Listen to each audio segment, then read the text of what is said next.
So here we have a new 2024 Nissan Sentra. Now this one comes in the SR trim level in this two-tone gray and black, which I absolutely love. And then we have the black sport cloth interior. For the powertrain, we get a 2-liter naturally aspirated 4-cylinder engine that's mated to a CVT.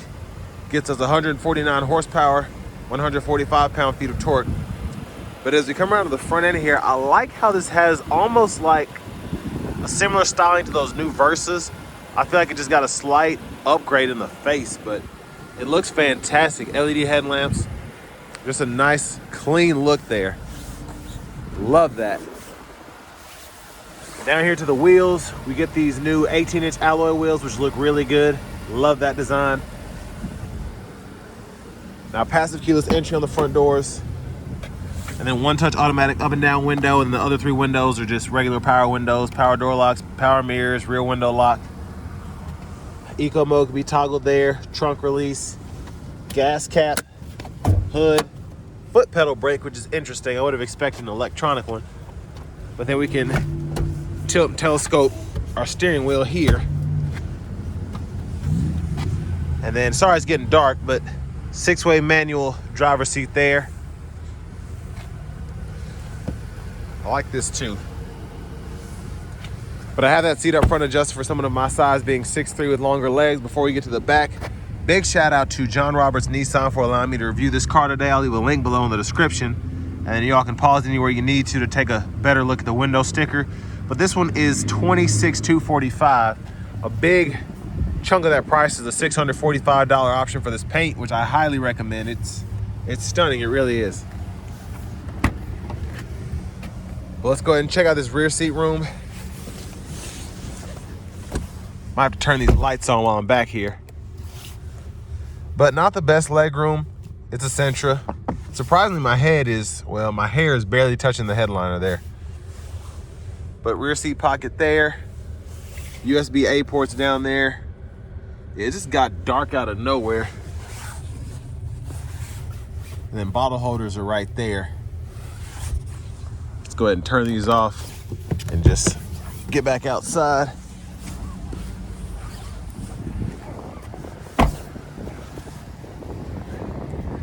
As you come around to the back end there, like that look, love the exhaust tip.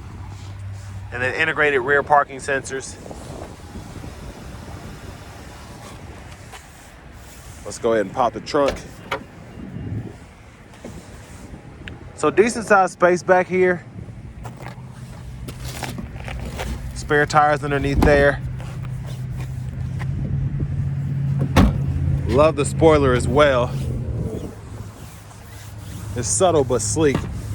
Gas cap there. To the rear passenger seat. Pull this lever up here. You can fold that seat flat, run longer objects through. Then top tethers are up there. And then your anchors are visible but out of the way there.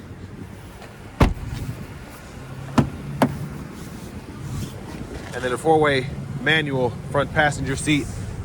I don't know why it all of a sudden got dark like instantly, but glove compartment there. And I'm gonna give a quick run through of everything. Sorry if y'all are having a little trouble seeing this again. I just did a video, had no problem earlier. But 2-liter 4-cylinder there. As soon as I get back from the test drive, all of a sudden it's pitch black.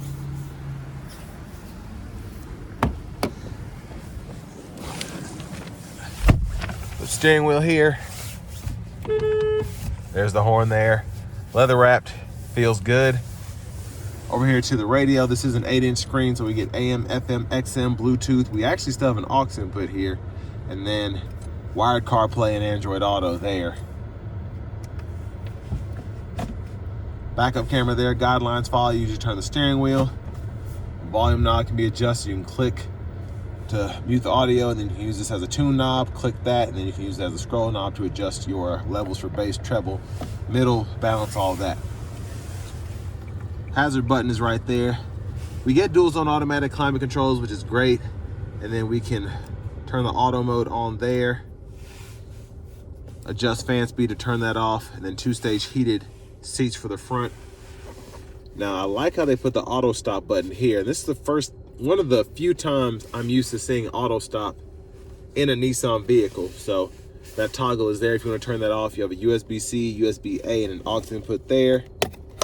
12 volts. And then for the shifter, just hit the lever, reverse, neutral, drive, low, and then your sport mode is right there when you're in drive. You can toggle that by hitting the button on the back of the shifter. Center console cubby space is actually pretty deep. Much better than in the Versa, I think, or the Kicks. There's a view of the back. You do get a nice sunglasses holder. And vanity mirror, no light, but it's there. Blinkers behind. And then we do have the high beam assist with our safety shield here. And then we can just turn the regular high beams on when the low beams are on, flash there. Intermittent wipers. And then volume controls, track list, and radio station presets. We can use these 4 arrows and the OK button to go through the gauge cluster there. And then adaptive cruise, gap adjust for that, voice recognition, Bluetooth button. Push button starts there. Finally, here is the key fob with remote start. And next, let's go ahead and take this 2024 Sentra SR out on the road for a test drive. So starting the test drive in this Sentra, the 2-liter definitely has more get up and go than the 1.6 we see in the Versa and the Kicks. So I'm liking the power output, getting 149 horses here, 145 pound-feet of torque.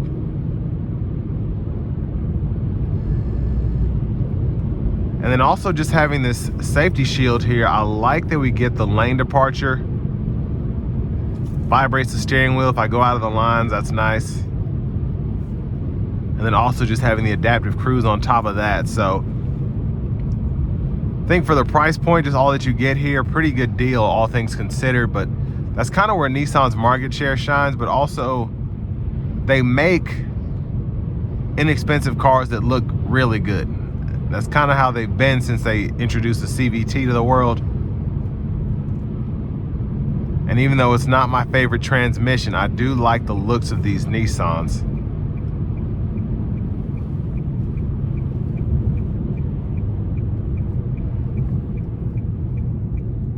Now, I like how it brakes. You have to put your foot into it just a little bit, but typical for a car. And you still have plenty of room to go if you have any emergency situations.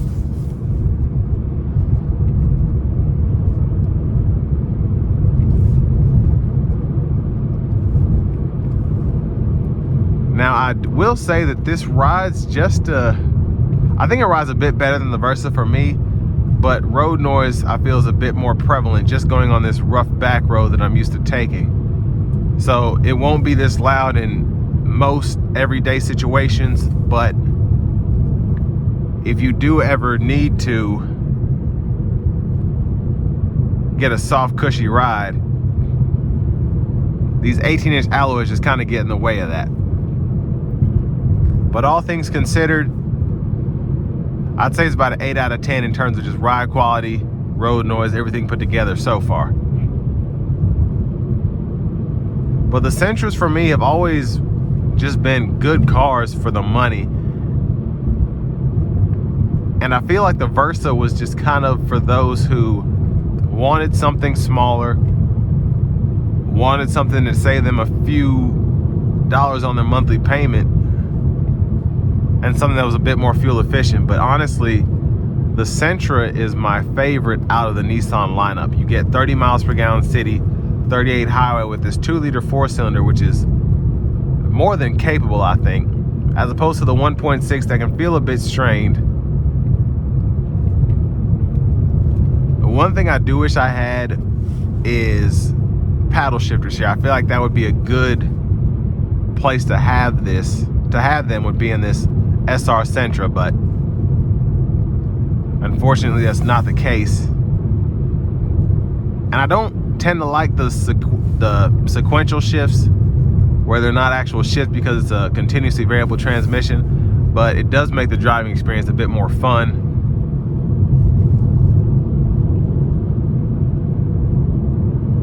Now, I do like how bright these LEDs are compared to the halogens. that I'm used to seeing in the Sentra SV, the Versa SVs, the Versa S's, and then the Kicks SVs as well. And that's one of the big pluses about getting the SR trim level, SR premium, whichever it is you get those LED headlamps that look phenomenal.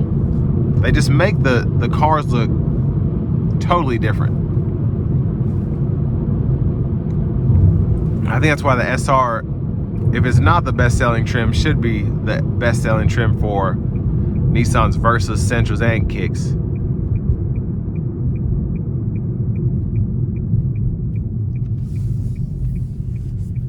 But I'm gonna put it in the sport mode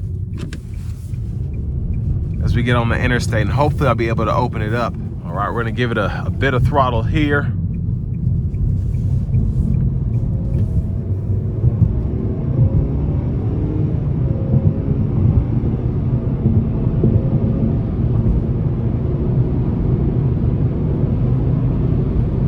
So very good power here, very good.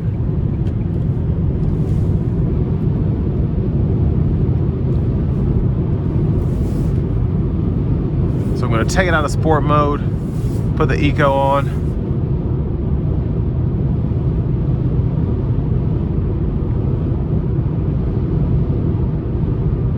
And where we have the adaptive cruise, I'm going to see how this slows us down here.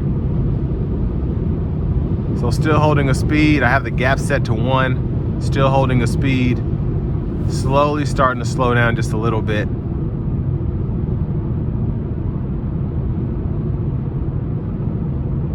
But I like the SR trim. I think it's very good looking. I love the features you get here. I mean, blind spot monitors, adaptive cruise, lane departure warning, all of that is very, very, very good for this price point.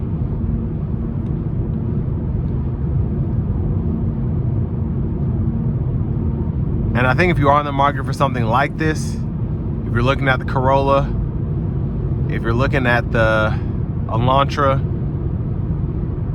things along those lines, definitely make sure you take a look at this 2024 Nissan Sentra in the SR trim level.